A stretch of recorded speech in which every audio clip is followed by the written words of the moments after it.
Going next to the Spanish island of Ibiza and the soaring cost of a place to live there. In many parts of Spain, rental costs have risen steeply in recent years. But in the tourist hotspot of Ibiza, the rise has been magnified by the influx of foreign visitors. And that's left many locals unable to find affordable accommodation and businesses struggling to find vital staff, as Guy Hedgecoe reports. Ibiza is preparing for the summer tourist season. Its beaches and resorts have long been a magnet for holidaymakers, but its success has helped create a housing crisis. Across the Balearic Islands, rental costs have increased by nearly 20% over the last year alone, and in Ibiza, the increases have been even sharper. There are several reasons for the steep rise in rental costs. Higher interest rates and a higher cost of living have discouraged people from buying property. That in turn has led to an increase in demand for rented accommodation, pushing up rental rates. Tourism is also a major factor. Last year, 3.7 million people visited Ibiza and the neighbouring island of Formentera. Many stay in flats, pushing up rental prices and keeping locals out of the housing market.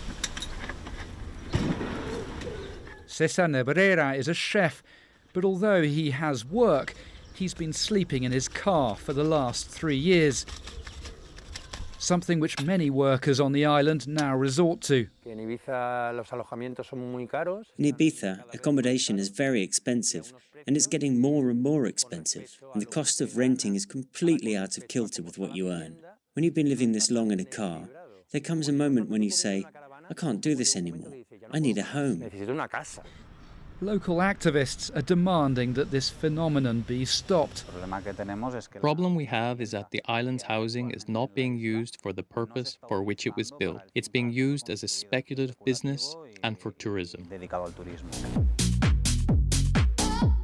This situation is affecting local businesses. The O Beach Disco and Restaurant is preparing for the high season. But finding staff in Ibiza or from elsewhere is not easy. I've already got friends on the island whose rent have doubled in the last year. So when you are looking at workers coming to the island, it's a massive factor and it's well known. So I think it will ultimately affect people coming to the island and getting workers to come to Ibiza. The local authorities say the housing crisis is caused by homeowners who break the law by offering their properties to rent for short periods. The problem is that you earn much more money renting for days or for weeks than if you rent according to the law, which is at least 6 months. And we have a lot of people who is now renting illegally, offering their properties illegally. As the high season approaches, the question is whether Ibiza's success as a tourism destination can be sustained when housing is such a problem. Guy Hedgecoe, BBC News, Ibiza.